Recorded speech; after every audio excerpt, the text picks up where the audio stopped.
Hi there, this is Leah Lund, and you are listening to the New Human Conscious Leadership Summit. Evolution begins now. Hi, everybody. This is Leah Lund, and I want to welcome you back to the New Human Conscious Leadership Summit. I can't imagine this conversation of unity and evolution and lifting, raising ourselves to love, consciousness, and frequency without today's guest. I am so honored to be joined today by Adama Alaji. First of all, Adama, I want to welcome you and thank you so much for being here. Thank you so much for having me. Absolutely. So you're known as the Heraldess, and you are the founder, the CEO of Inspirational Lifestyle Change, and also the Holistic Wellness Consultant for Mother Earth's Blessing Holistic Life Center in Atlanta. You are producer and host of Thursday's Night Watch, the meeting of the Inner Circle, which is on the radio there and FM in Atlanta. And you have been teaching about consciousness for 4 decades.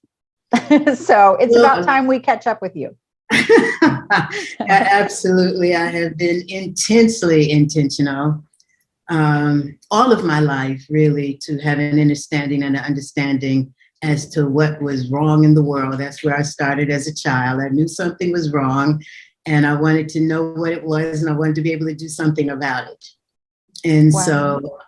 so it was in college that I really made commitments as I was really inundated with so much of the disproportionate percentage of Africans in America being affected by the actual pandemic of heart disease, diabetes, cancer, this, that, and the other. And then they say, oh, we have no cause, we have no cure.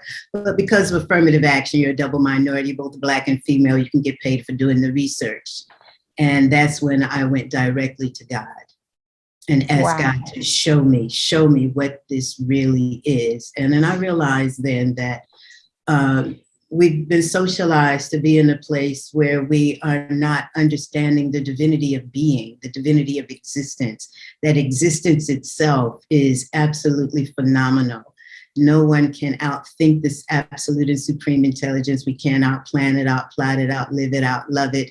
And so our right alignment is with it, and to acknowledge being under socialization of depopulation and genocide, which a lot of people are not really speaking to, that I've been speaking to over the radio for over 22 years, in terms of how do we really respond appropriately and correctly to being under a global initiative that affects absolutely every hue of people, Mother Earth, Mother Nature, all of her creatures.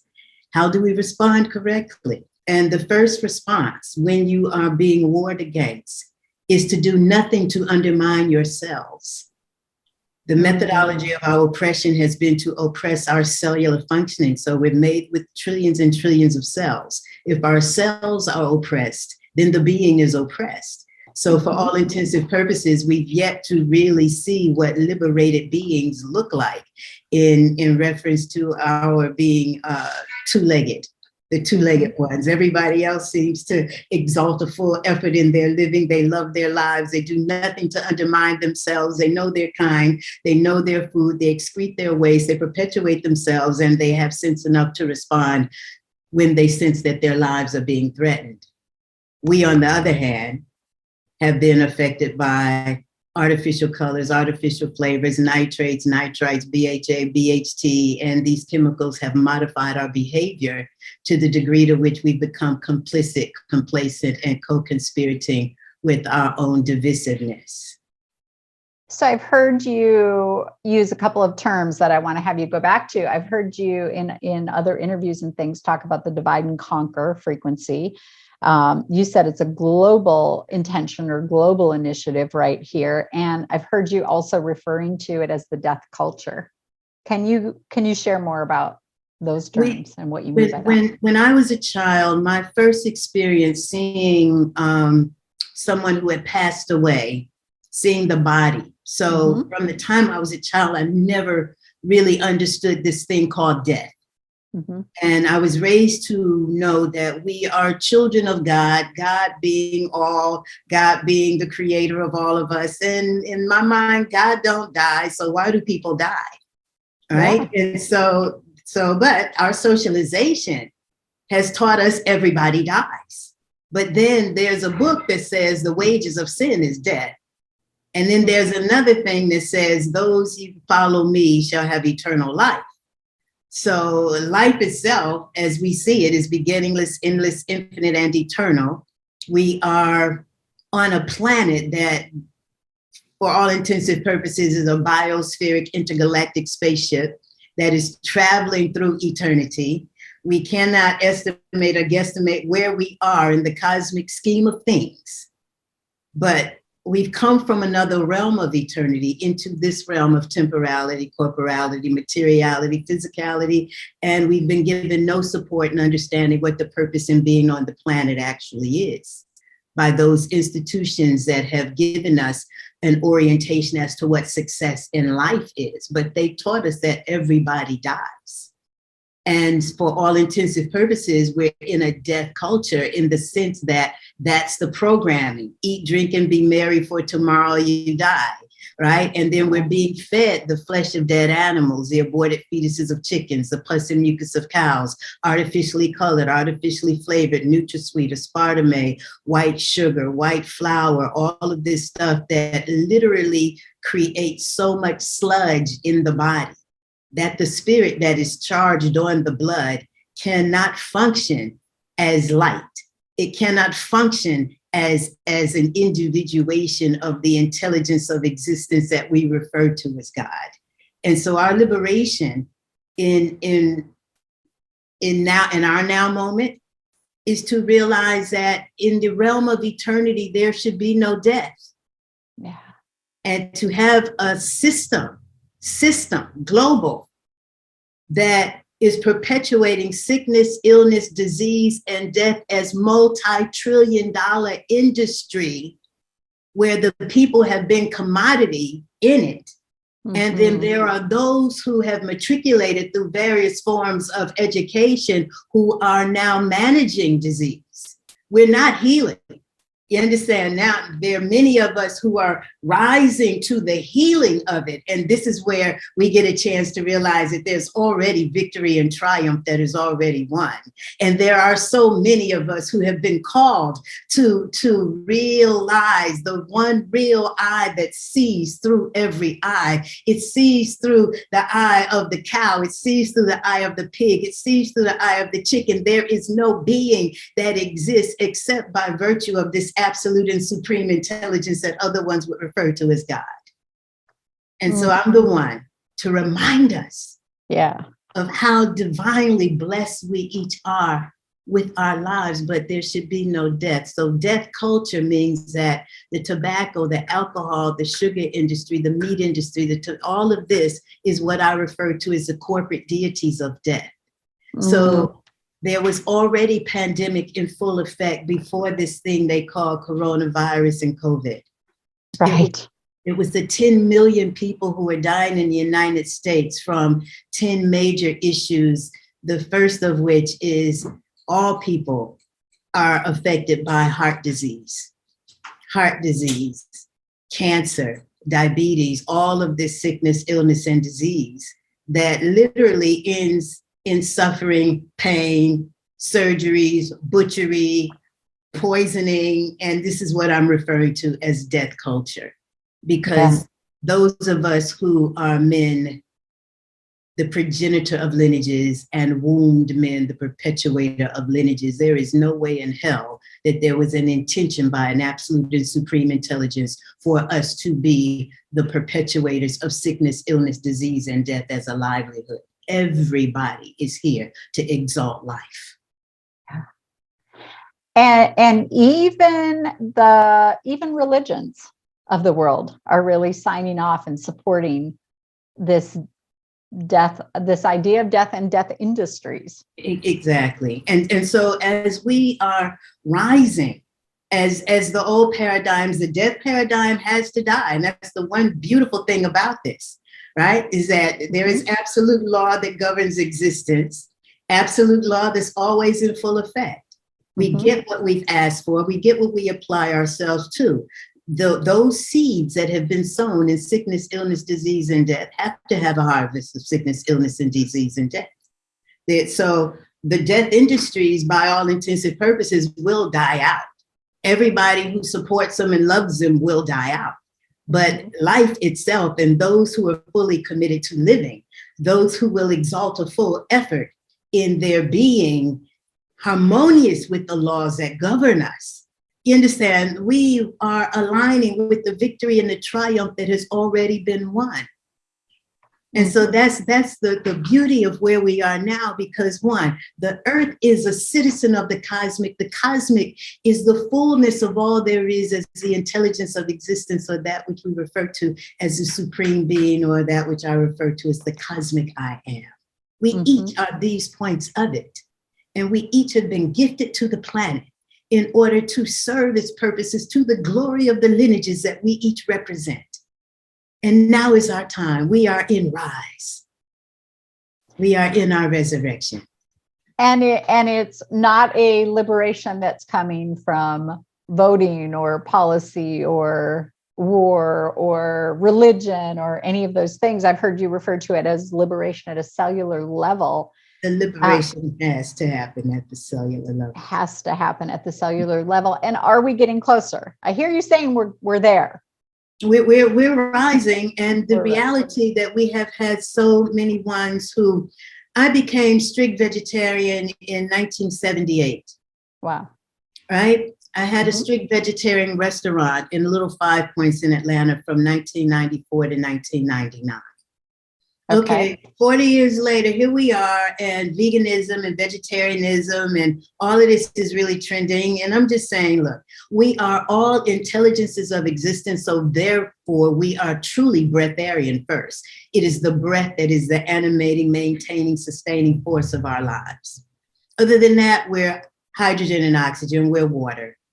Yeah. That which is truly nourishing us, it has to come from water. We're masticating and chewing for the purpose of liberating any life force, minerals, anything that the body can utilize for consistent alkalization, cellular regeneration, and functioning. So we're not all that different. There is difference, but we ain't all that different in the sense that we have been perfectly and divinely designed. Right. And we are a part of that which is perfect and divine, and that is life itself. So that as we are changing our diets from being meat, dairy, eggs, chicken, fish, getting rid of the alcohol and tobacco and this and that, this is killing people. And so ones who've seen their loved ones pass away, wither away with the cancer that it causes, the heart disease, the renal failure, the liver disease. I mean, who would want to follow that? We see it. Right. Now we're moving away from it.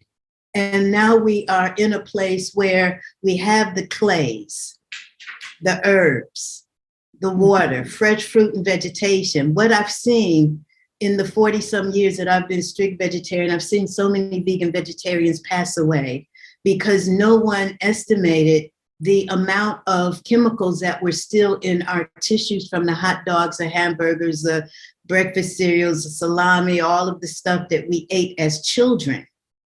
And then the industries, all right? So now we have a health and wellness industry. Once it's industrialized, then it's a problem. Completely agree. Right. and so we've now taken a vegan form of the garbage that we grew up eating, which does not facilitate the body's process in cleansing and being able to eliminate the toxins that were in our stuff that they call food. Right. So now I'm saying food, that which we know is food, is the tool of oppression. And then the weapons of mass destruction are the tobacco, the alcohol, the white sugar, the pancakes, the waffles, the breakfast cereals, all of this stuff that creates so much glue in the body. Yeah. So how does a conscious leader, I mean, I've had, I'll just say encounters with what's sometimes referred to as the medical mafia.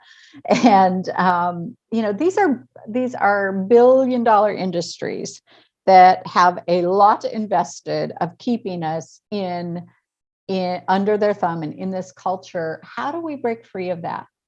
We just make our own personal commitments, and the real power is with women. Mm-hmm. Why so? We are under the edict of the liberation and the exaltation of the divine feminine.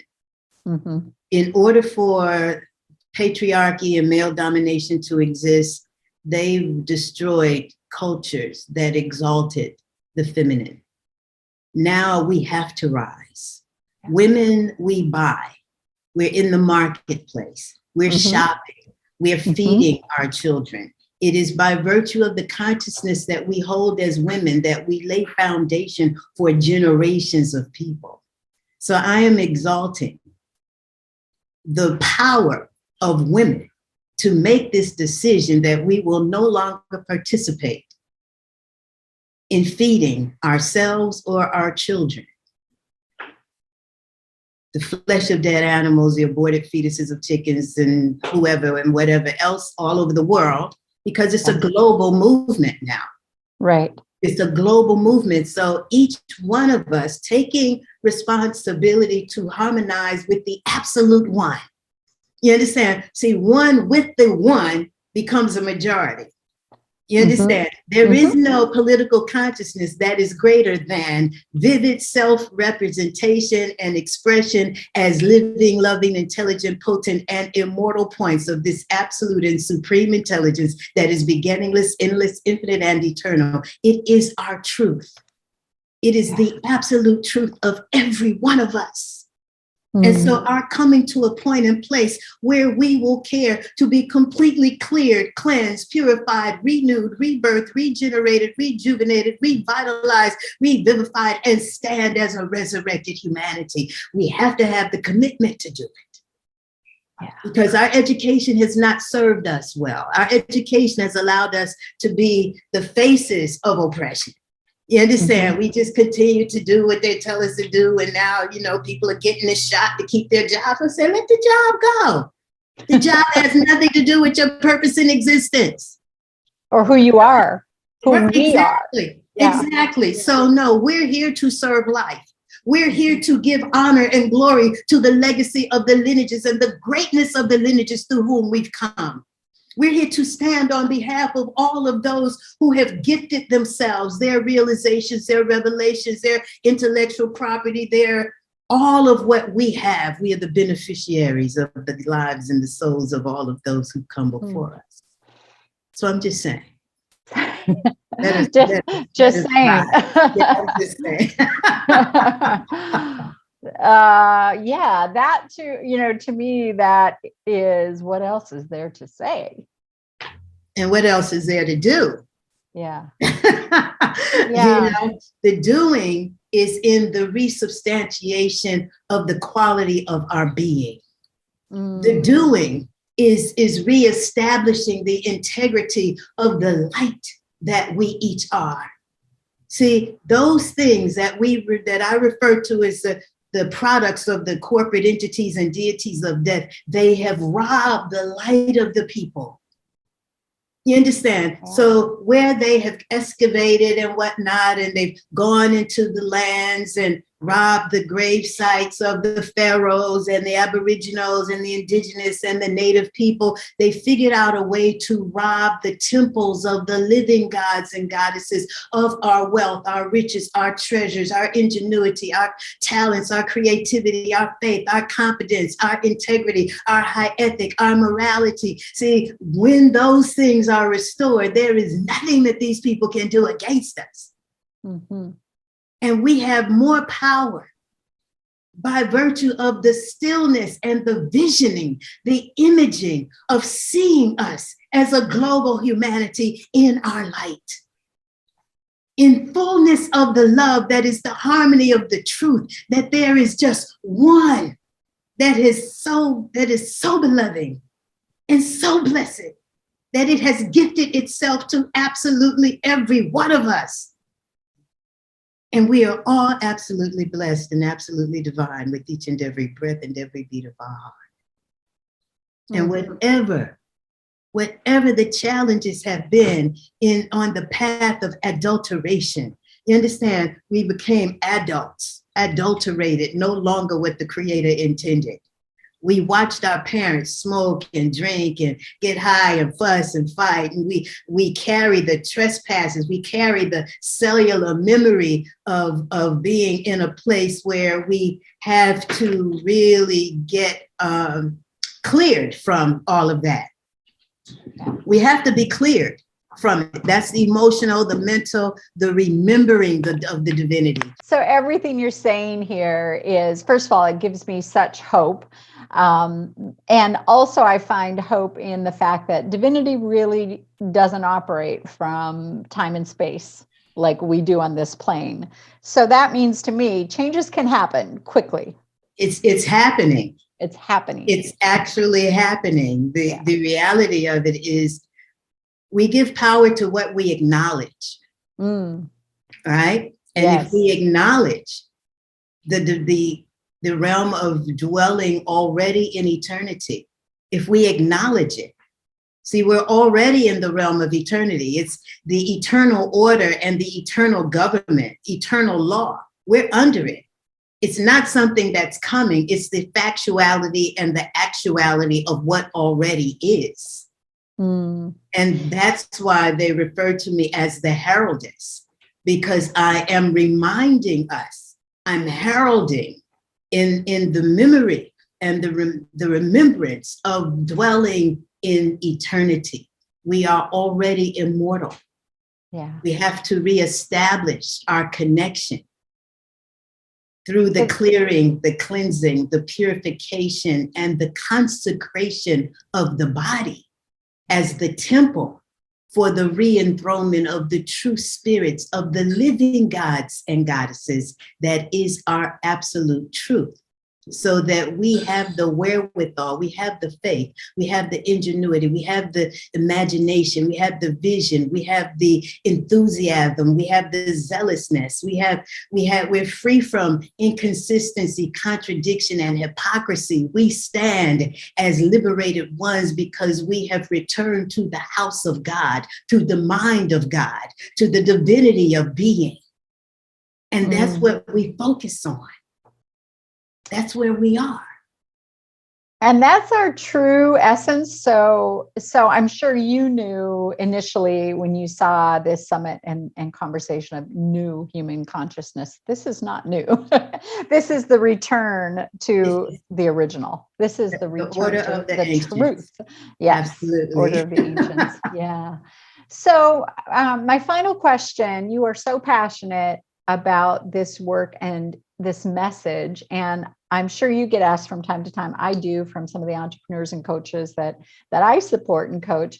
How do you keep going after 4 decades of knowing this truth and speaking it and teaching it? How do you stay in the commitment yourself? Loving the Creator with my whole body, heart, mind, with all of my might. Consciously recommitting to be in an honor and a glory to the lineages through whom I've come. Learning that the discipline of discipleship, the praying without ceasing, the acknowledgement, the gratitude, the thanksgiving for each and every breath and every beat of my heart. I give thanks that I am truly a disciple of truth and a bearer of light and an inspiration for the hearts and the minds and the souls of all. I have volumes and volumes and volumes of blank books that I have filled up over 40 years with that one prayer over time. And so the going, doing my inner work, drinking my clay water, doing my herbal tea, getting my enemas done. And we do a daily cleansing, just like we brush our teeth and we bathe the outside of the body, between the toes, between the legs, crack out behind. But people have been taught to put junk in the trunk. Now the trunk, you got your heart, your liver, your kidney, your organs, you got everything in the trunk. Why are you gonna put junk in the trunk? So we're cleansing the trunk. So this is what I do daily to keep going, to maintain, to really realize, one, the order of existence, the intelligence of existence is our core, right? Mm-hmm. So the death industries, the system has us in a place where we think that our highlight is like 35, 40, 45, and then it's like a decline. And I'm saying, no, as these points of an absolute and supreme intelligence, we continue to mature as these points of it. Yeah. So that we are in the realm consciousness of our immortality and the beginninglessness, the endlessness, the infinity of being, so that we are consistently alkalizing, hydrating, oxygenating our bodies, thinking the right thoughts, consciously caring to be forgiving and merciful and compassionate, to walk in the integrity of the character of who we are as these points of the presence of God. That keeps us youthful. It keeps us vital. They had me in here on roller skates yesterday. My son is 39, okay?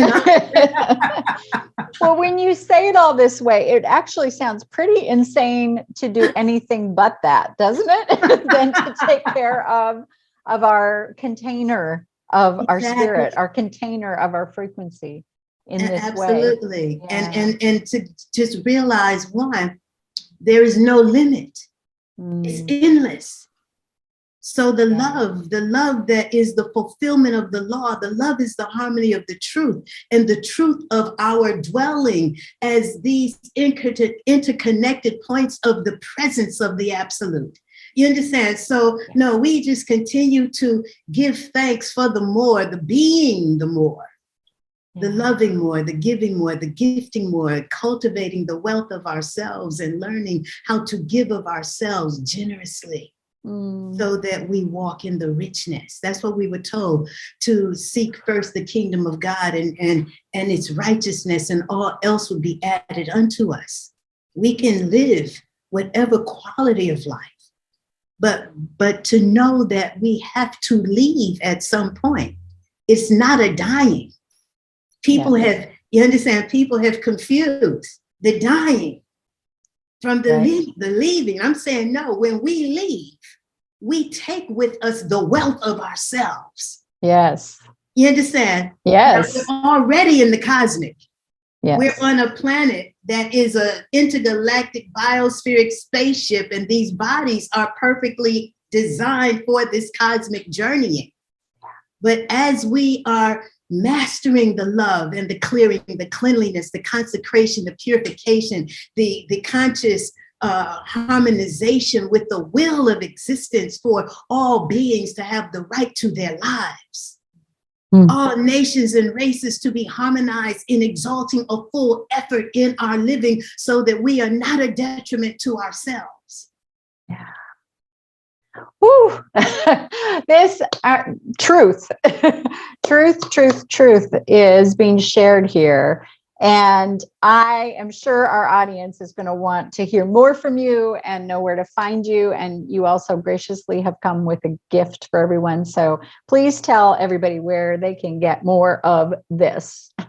Absolutely. You can use our email at adamaspeaks@gmail.com. Right. You can also communicate with me through Mother Earth's Blessing @gmail.com. I have a direct line for life support at 678-760-9299. I am on WhatsApp also.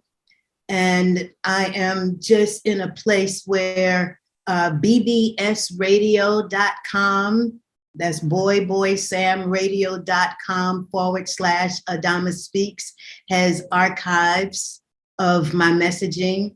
I can be heard every Thursday night, Eastern Standard Time, midnight to 3 a.m. on WRFG.org. And so otherwise they can Google Adama Speaks and all manners of things can show up, but you always have a direct connect to me. Amazing.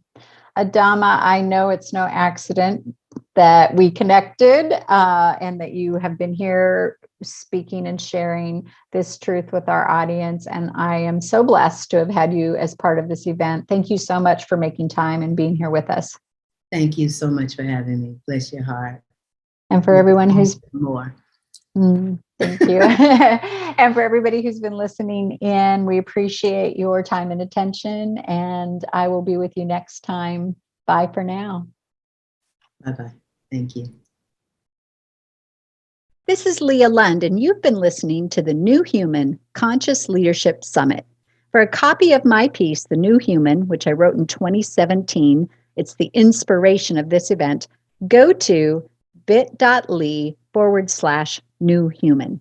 Thank you for being a spiritually conscious leader. Your contribution to the quantum leap of humanity is lifting one and all into unity and love consciousness. Until next time, be well.